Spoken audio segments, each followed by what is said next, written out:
Hello, hello, hello, and welcome to the College of Creation. My name is Dan. And my name is Michael. And we are Dungeons & Dragons DMs who love to homebrew items, spells, creatures, and features for D&D. And this is a show where every week, most weeks, we've been in a sort of phase of not doing this every single week, but for the most part, every week we make brand new homebrew based on prompts that we get from our community. So we make all manner of things that our listeners want to hear about. And this week, we were tasked with making something that gives a significant bonus to spell casting at the cost of greater vitality. So that was a very open-ended in terms of what it could be. No definitive, like, this should be a spell, this should be an item, this should be a feat, whatever it was. It's just, it is. I like this prompt a lot. Yeah. It's one of the prompts that's it has enough guardrails that I feel very secure in the lane that I'm on creating something, but also it's open enough that it can be a bunch of different things. Like I made 5 smaller things for this week, and they're all kind of different, which is nice. Yeah. I know that we both love subclasses, but subclasses are very structured, right? There's only so much that you can really get into because you have to have the progression and everything. Yeah. And with a prompt like this, you can kind of just throw stuff at the wall, and whatever sticks is kind of anything there is going to be a viable starting point. So I like it. What about you? I ended up mostly kind of using the prompt as a springboard. I had a couple of initial ideas. I went back through some of my old creations and found that, like, one of my core ideas was probably something similar to a sort of overcharge or overclock kind of mechanic for like a sorcerer, which is a fairly commonly homebrewed mechanic, and one that I did include in my redesign of the sorcerer subclass, the arcane reclaimant. I did add a little bit of an overclock feature to that. So I wanted to stay away from doing that. I ended up with something that I thought was kind of interesting, but it ended up making me think about some other ideas to fit within that framework. And so I just took off from there and did another thing and came up with something that I think is interesting, but probably needs a little bit more structure to it. But I think it's a good starting point for sure. The past couple episodes, because we just did the compilation, and the few episodes before that, I have now, since we've done the compilation, thought about something that you said in those recordings, and that's how much more editing the first set of 10 took than the second set of 10. Sure, yeah. And I think that that was just because we were trying to gain our bearings at the beginning of the show and, like, getting used to creating every week and creating together. And I feel like now we're back at a point where when we do the updates for these recent episodes, we're going to be back at a place where they require more updating, but in a much better, like, structured, healthier, like a more intentional way almost, because it's like we're comfortable coming with things that are incomplete. We're comfortable issuing things that are more like kind of like kit bash together at first, and then we go into the initial episodes knowing that we will have time to edit and come back with a more polished version later. Right. So I'm really excited for these past few episodes. I'm excited I'm already editing some of them. Nice. Because it feels like a more mature version. We've graduated into a different tier of the College of Creation now, where it's like intentionally incomplete. We're not just finishing things to have a complete product. Yeah, definitely. And I think both of us have gotten very good at recognizing maybe where, like, the other person's strengths would be helpful. Hmm. Like I know that if I have something that feels like a good idea but uh, needs to perhaps have a bit more conceptual solidity to it. I need to find the through line to kind of attach those things. I think that's a thing that like I can bring to you, and I know that like you are going to bring an interesting and fresh perspective on how to achieve that. Yeah. Whereas I think the mechanical stuff I feel very like solid on. I'm like if I have a concept, like I can make the Hmm. mechanics work totally.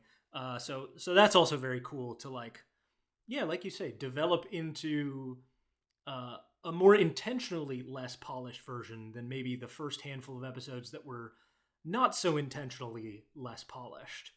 Uh, They were just unpolished. Yeah. but now there's sort of at least an intention that like I have brought this thing that is incomplete because that's part of what we've decided that the show can be. Yeah. Yeah, Yeah. yeah. So that's great. I have one of those things today. Same. I think some of mine are complete and could be dropped into a game right now and be perfectly fine. One of them, I 100% would enjoy your input. It's complete, and I think it could work. There are things within it that are going to be unbalanced, at least for some people. Sure. Yeah. I haven't talked about this in a long time, but pretty much every time I make something, especially for the show, I try and give myself one rule to give an Mm-hmm. additional guardrail to keep myself in line and give a little bit extra stricture to help me kind of just generate creative ideas. And this week, I tried to be as Dan as I could with a fully thematic collection of things. I wanted uh, to make a full set of things that were connected with a through line. Like Love everything it. Love has it. everything falls within the same bucket. I enjoy the episodes where we make the same things, but I really enjoy the episodes where we're vastly different. Yeah, I very much agree. Well, you've piqued my interests, Michael. I would love to get right into it Let's do if it. we could. Let's do it. I don't remember who Yeah. went first, but I'd love for you to present first. How's that sound? Yeah, sounds great. I don't even have a title for this. I you can open your document. I made 5 separate things today: 2 spells, an item, a feat, and a new mastery property. So Mm, we start at the top. The first thing is this was the first idea that I had. This is the thing that I'm going to ask for your mechanical advice, mm. or at least balance advice. This is a spell called Blood Moon. It is a 6th level necromancy spell. It takes Ooh, 1 action to cast with a range of 60 feet. It has verbal, somatic, and material components. It consumes a vial of your own blood, okay. and the duration is listed as until the HP maximum is returned to normal, which will make sense in a second. Mm-hmm. You cause the sky to turn a dull and ominous red, empowering those around you with vigor. Choose a number of creatures, including yourself, up to your spellcasting modifier that you can see within range. Roll a number of d6s equal to the number of creatures chosen, and reduce your maximum hit points by the result to a minimum of 1 hit point. This hit point reduction lasts until your maximum is magically returned to normal.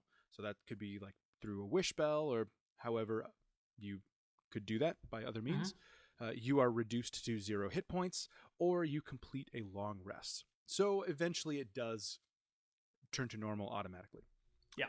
All chosen creatures can add your proficiency bonus to attack, spell attack, and damage rolls until your hit point maximum is returned to normal. Ooh. And I said that this was available for sorcerers, warlocks, and wizards, with the Twilight Cleric and the Moon Druid as additional exceptions. Gotcha. So that's it. D6 is equal to the number of creatures chosen.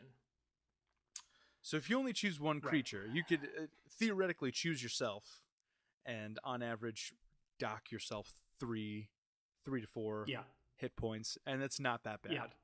But if you're trying to be like a full party support Mm-hmm. character, it can get pretty dicey. Yeah, I mean that could be, on average, if you're getting everybody there, you're thinking about a reduction of somewhere around 20, right? Yeah, between 15 and 20, it would be the average. So like a druid or a cleric, pretty Not a good. huge problem. Even Warlock could get away with that pretty decently, but Sorcerer and Mhm. Wizard, that is going to be Sorcerer and Wizard. Yeah. that is going to feel much more significant. I don't hate it in concept though. Yeah. I think that that's actually probably okay. It really fits thematically. It feels like. Let's see. It's creatures within 60 feet of you, and they don't have to stay within 60 feet of you, right? They do not. Yeah, No. cool.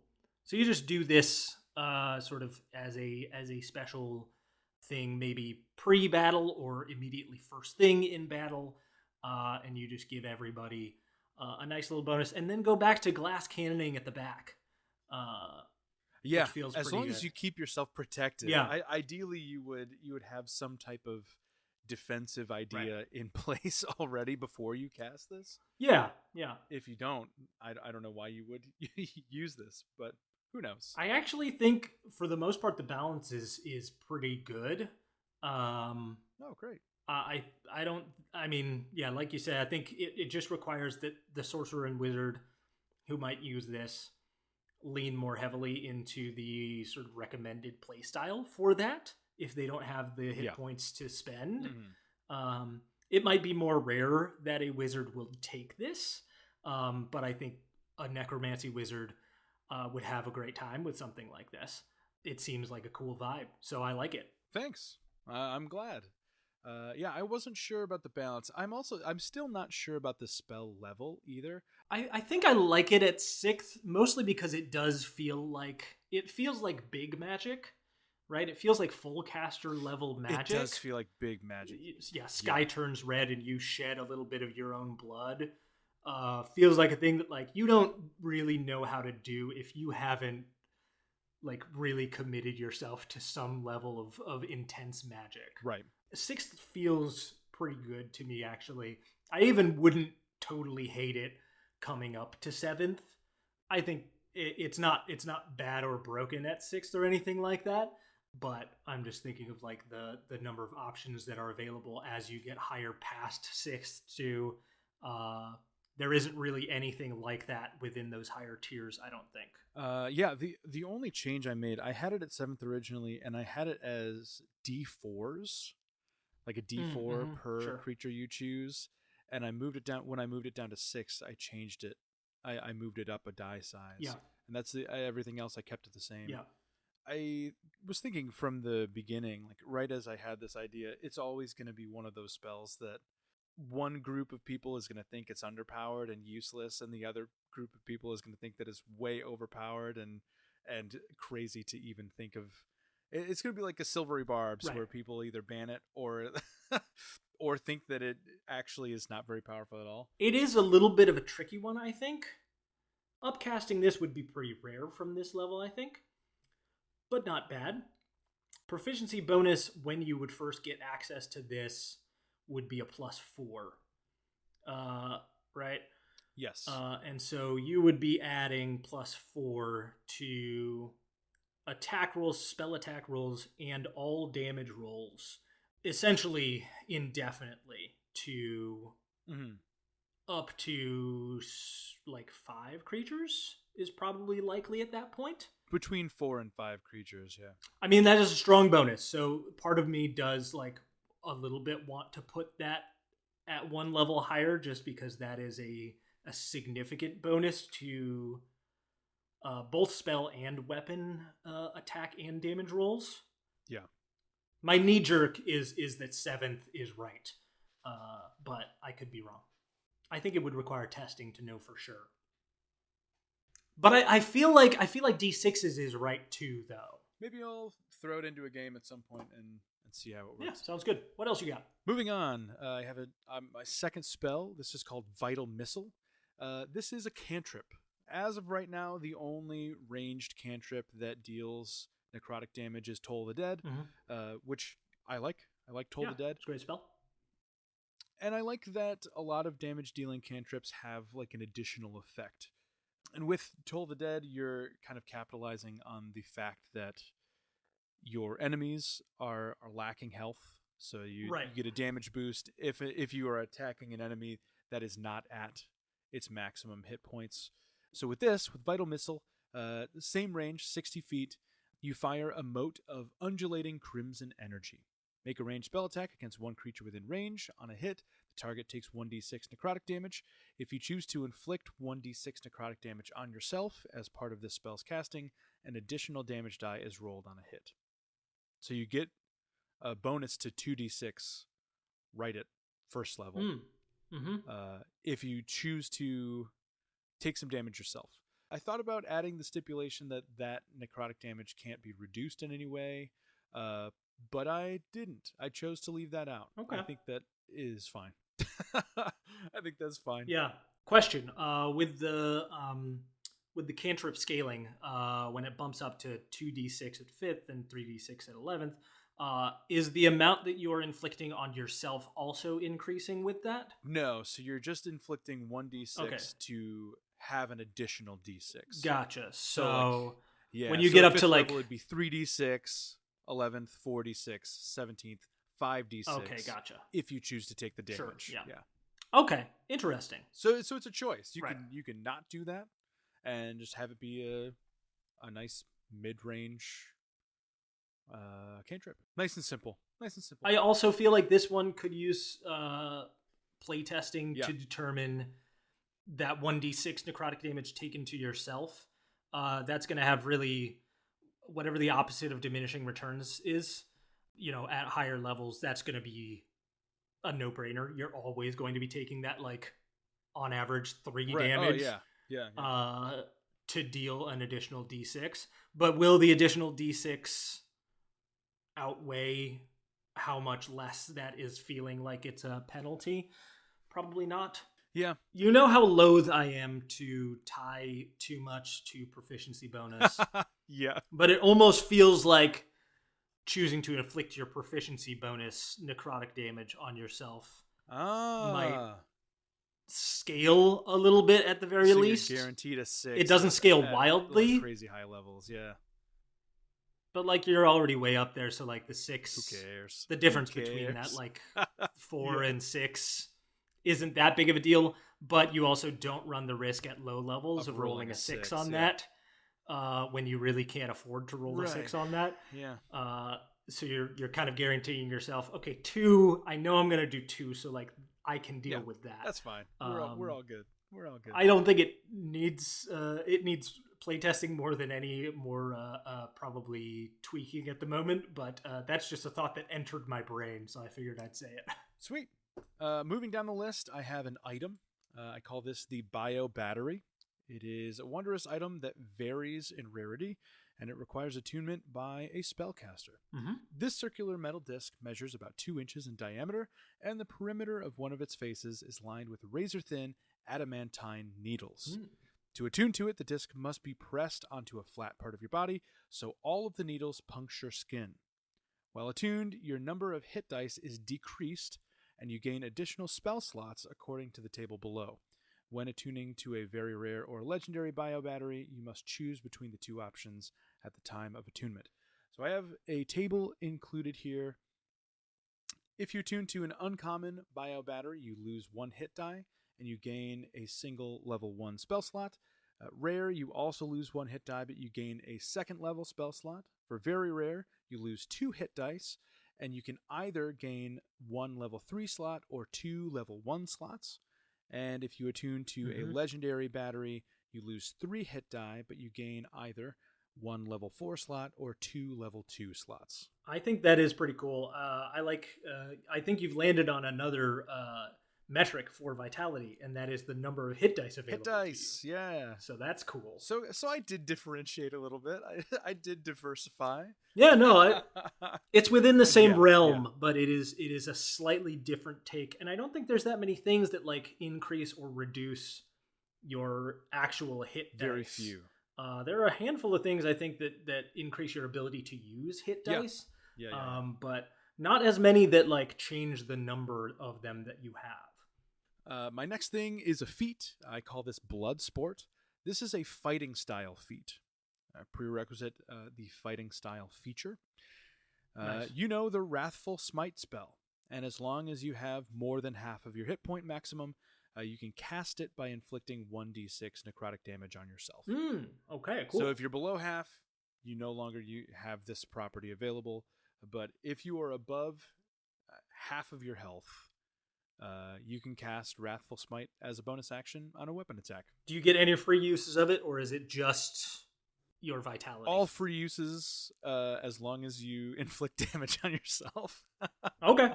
Hey, I don't think it should be free because that's a free first level spell for some people, like high level fighters. You can use that like 10, 15 times if you're within a range of healing. That there's a lot of breadth to that potentially. And I didn't think it was super strong because it is only like an additional d6 necrotic damage. I forgot to put this in. I meant to say that it has to be cast at its base level, at first level. So no upcasting. Yeah. I feel like all the fighting styles that are included in the game right now are just like stand-up citizen knights that have chosen to specialize in archery or specialize in dual wielding or whatever. And I wanted to make something for the fighter that gets down and dirty, Yeah, I dig that. I think that's great. And my last thing, I made a new mastery property. I call this Tag. When you hit another creature with this weapon, you can force it to make a con save, and that's a DC 8 plus the ability modifier used to make the attack and your proficiency bonus. So typically strength or dexterity. On a failure, it is marked to attract excess magical energy. Until the start of your next turn, the creature takes 1d4 force damage anytime a spell is cast within 15 feet of it. Interesting. I have thought about making new mastery properties, but I haven't dug into it yet. So that's pretty cool. I just like the idea of having more. Yeah. Do you have any sense of what weapons you would attach this to? I was thinking about the two new weapon types that I made a couple episodes back, the stake and the scythe. I feel like this would be good for both of those. Mm-hmm. Maybe a rapier. I feel like they did the rapier pretty dirty, and they really like pushed the short sword and scimitar past the rapier in popularity. So maybe I would slap this on a rapier, actually. That feels correct. Seems pretty good. But that's it. Those are my 5 things.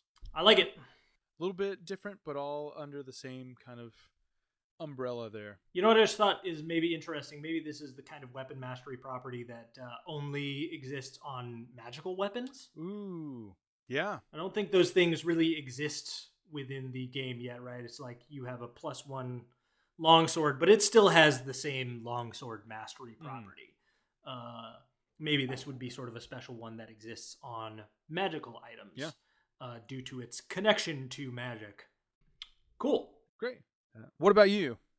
I ended up making something a little bit different this time around. I made specifically cleric-focused creations this time around. Love it. I know we've given a fair bit of love to clerics in general. Lots of airtime for clerics, yeah. But I have expanded what I called downtime activity, although you could definitely find ways and times to do this outside of structured downtime, but these are separate from really any other portion of the game, so I separated them. They're not quite spells, and they're certainly not items or anything like that, so they kind of fit best into that.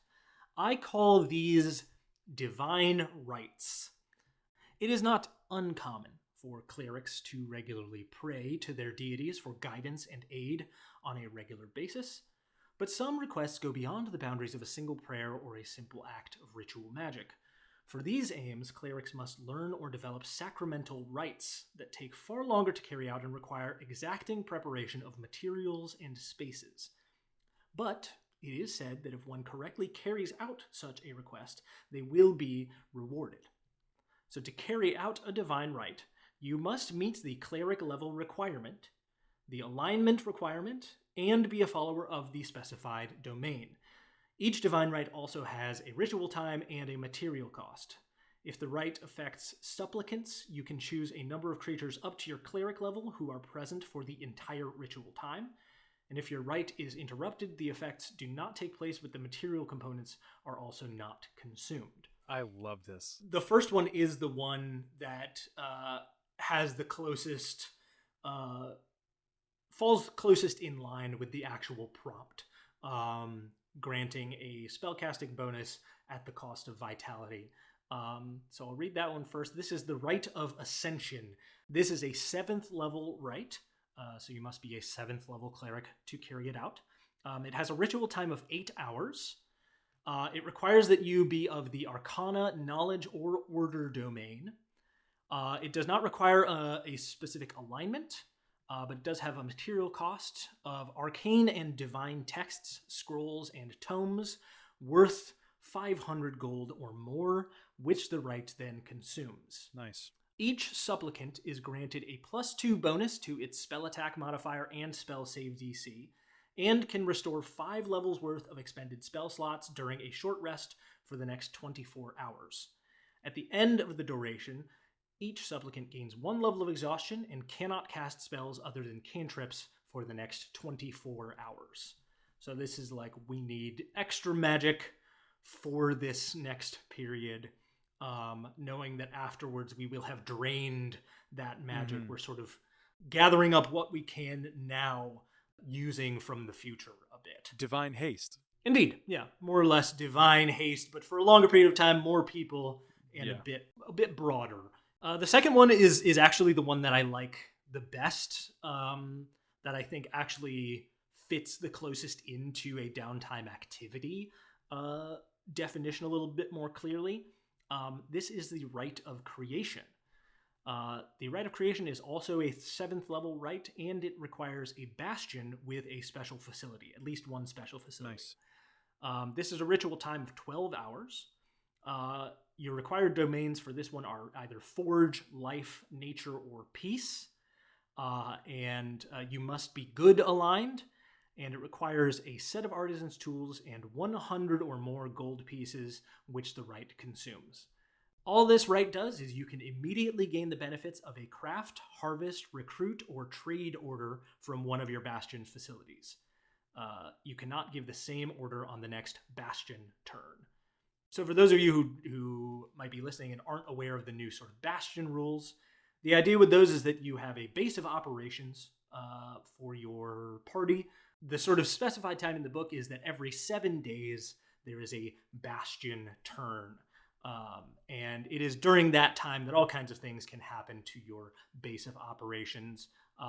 Sometimes an event can happen, but if you've got a number of special facilities, which could include things like armories, gardens, you brought in some of them into your ranger feature the other week.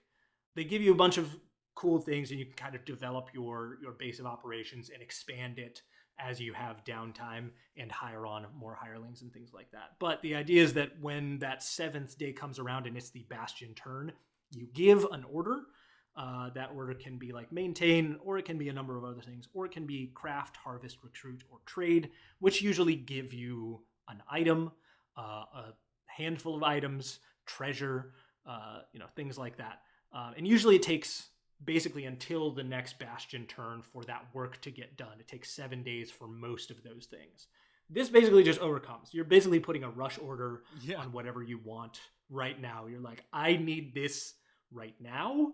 And the only real penalty is that next time the bastion turn comes around, you have already basically harvested whatever resources could have been gained from that. So you can't make that same order again on the next bastion turn. That makes sense. I like that one. It feels like a downtime thing. It really does. That would be specific to a character.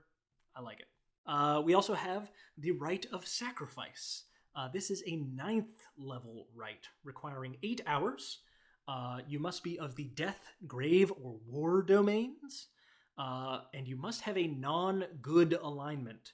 The material cost for this is a humanoid sacrifice and a chalice worth 1,000 gold pieces, which the ritual consumes. Dang. Yeah, this is a dark one. This is the dark one. Again, you have to be non-good for this one. No qualms with the sacrifices. Each supplicant, exactly. Each supplicant at the end of this ritual can permanently increase one ability score of its choice by 1 to a maximum of 20. Each supplicant also shifts its alignment by 1 degree toward evil along the good/evil axis. Yeah.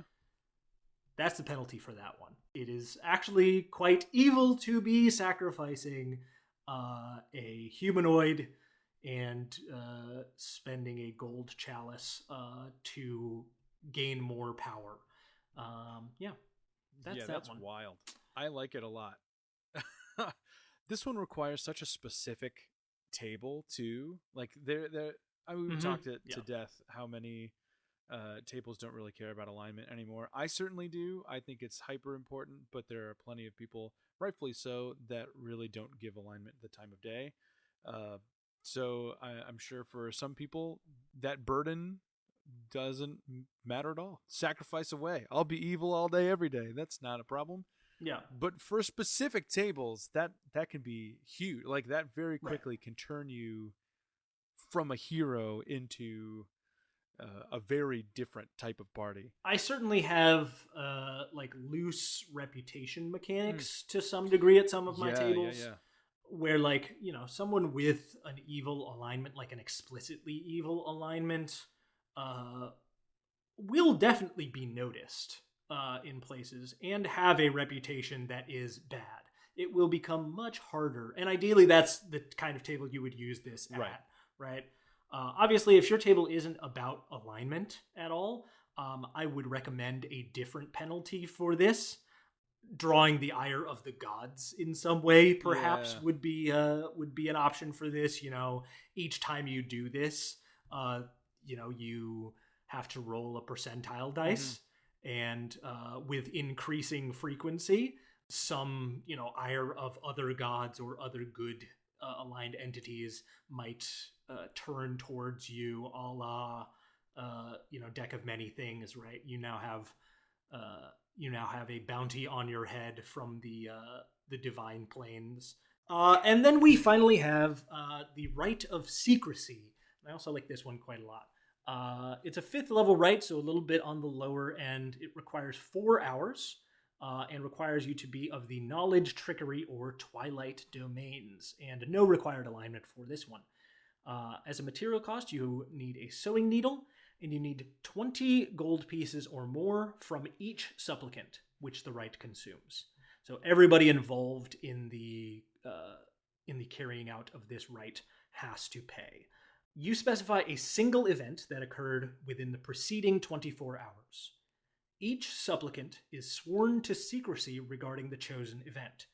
The event cannot be uncovered through divination magic, and a supplicant cannot be compelled by magic to reveal any information about it. Ooh. If a supplicant willingly reveals any information regarding the event to a creature not sworn to secrecy, it instantly dies.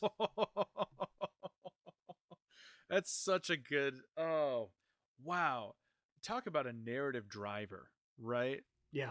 Start a campaign with a level 5 cleric NPC, and the very first scene of your campaign is this rite going down, and all of you are sworn to secrecy with like a handful of other NPCs. And then the second thing you see is one of those NPCs reveal the secret and die in front of the party. What a crazy beginning to a story. This is fantastic. That would be wild. That's so good. It's so good. I love this. I like this one a lot also. Yeah. I like that one a lot. It's very fun to me. I love something that like you can play around with those like divination, like thought reading things, and like someone's trying to interrogate you about this thing that happened. You literally they cannot find out, and you cannot be compelled to say anything about it, and you're just like zone of truth can't overcome this. Like truth serum, what? Like zone of truth, detect thoughts. You got nothing. Suggestion, anything like that. Like none of that can get you to reveal this stuff. You have no power, Chief. To be like fully frank with you, especially these last two, I think would be excellent things that I would immediately put in the hands of villainous NPCs or villainous NPC organizations. 100%. If an entire, I have a sort of recurring Assassin's Guild in some of my games, and have historically given them all kinds of things. They've had bands of loyalty, so like the party is like, don't, if he goes down, like heal him back up because we need to interrogate him. We want to interrogate him. Not going to happen. This is an even better version of that. If they have a cleric within that organization that can carry out this ritual, this is even better. You can interrogate whoever you want. You will get nothing. And it forces your PCs to find a different way to discover the information, which is always fun. And of course, the Rite of Sacrifice is a great way to empower your NPCs, explain how evil they perhaps might be if your party does witness something like this happening or uncovers a plot, like an ongoing sacrifice ring going on that continually is like snatching people up off the streets and uncovers it. It feels very cultist. Yeah. It's got a lot of that kind of vibe. And as a DM, feel free to make more of these rites for your specific clerics in your party and what they might want to do that is a little bit outside of spell effects. Something that maybe happens during downtime. I like a rite, something that requires, you need to prepare, you need to get materials, you need to find a space or ideally have a base of operations where you can have a ritual chamber where these things can take place, and it can be prepared without worry that it will be messed with. Yeah, because you're not going to use the rite of creation out in the world. Nobody has 12 hours to spare while adventuring, so you really have to get ready for these, and that adds a lot of narrative weight to them as well. And that's great. I know that's kind of how both of us enjoy playing, but I think this is also a good way to get less narrative characters invested, or less narrative players. I mean, people that are not as prone to narrative play. This is a good way, it's a good entry point for them into that style. And I like that. Yeah, I think that could be very fun. I mean, I can think of, this would be very cool, any sort of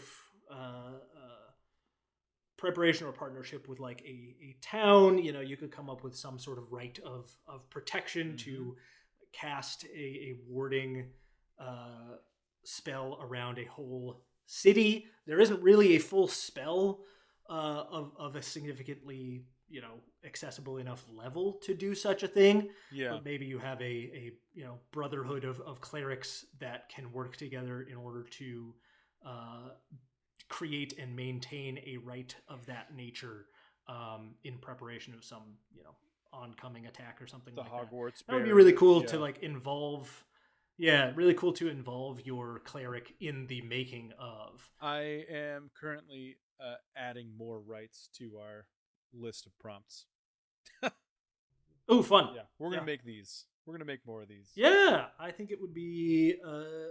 it's a very fun little thing. And not really a thing that exists in the game. There are long-term spells and spells that take a long time to cast and things like that.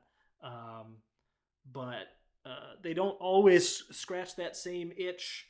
I don't know how many times you've had it in your games, but weird culty summoning rituals or whatever else never have solid rules. Or they never have a solid analog within the player accessible side of the game, right? It always has to be kind of explained away. This is D&D, thus magic happens. This is a super powerful NPC that does this. Okay, you've stumbled into a ritual where they are summoning a demon from the hells, but how? And giving this empowering this devil with their own vitality, but there's not actually a spell that mimics that. And also, every single time, it is more involved than a normal spell would be. There are people chanting, and there's specific materials that are placed around the space, and candles set in exactly the right locations. But why though? It's why that kind of thing. All this? There's not a great when one wizard. There's not a great actual rule set for that. Exactly. You can have your druid just say, I cast this, or a warlock just be I'm gonna cast summon minor devil. All right, 6 seconds, done. already there. done. I feel like this whole production was it really feels Yeah. theatrical in a way that is not necessary.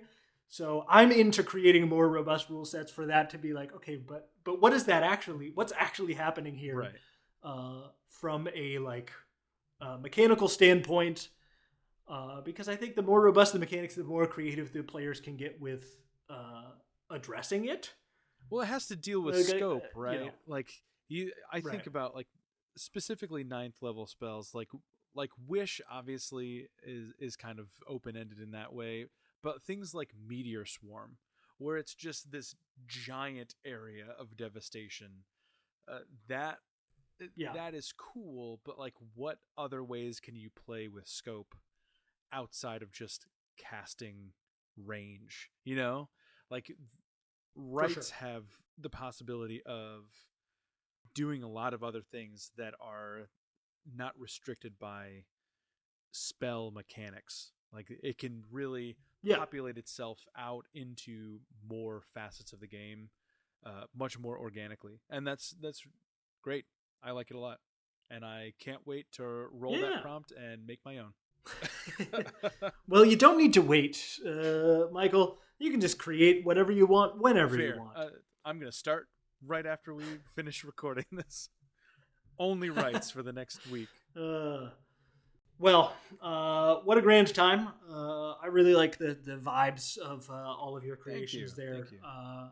Very cool and fun stuff. I like it Likewise. quite a Likewise. bit. I always enjoy when one of us comes with like a new addition to the game, something that doesn't exist. Great stuff. Shall we roll for next week? Let's do it. Let's do it. I'm going to bring up our giant list of homebrew prompts. These are all prompts that we get from each other, from the internet, from people around our community. We're going to roll on a d20 table today and figure out what we are doing next week, what we are making for next week. All right. Yeah, if you've got a prompt that you'd like to add to our growing list, please send it over to us. You can reach us by email at collegeofcreationpod@gmail.com, or you can come on over to our Patreon page. That's patreon.com/College of Creation Pod. And there you can see all of the creations that we have made. You can just join at the free tier and you can see all the PDFs, all the good stuff, and get in touch with us there as well. We'd love to have you. All right, Michael, we're rolling for it. Here we go. That is a 12 today. A 12, 12 is a big one. Uh, Oh, 12, a 5-room dungeon centered around dreams or nightmares. This is something we've never made before. a dungeon. 5-room dungeon. Oh, we're making me make a dungeon. Okay. 5-room dungeon, dreams or nightmares. We've never had a prompt like this before. Yeah, we've never created a dungeon type module at all. So that, I suppose, leads to the question, are we making maps also? Or are we just narratively describing the dungeon? Because typically I try and make... I would argue... Go ahead. I would say map. Yeah. But what were you going to say? I was going to say, whenever I make my own dungeons, I like to kind of map out how I want the size of the area to look first, and then I fill everything else in. So I almost need to make a map to, as far as my normal process for dungeon making goes.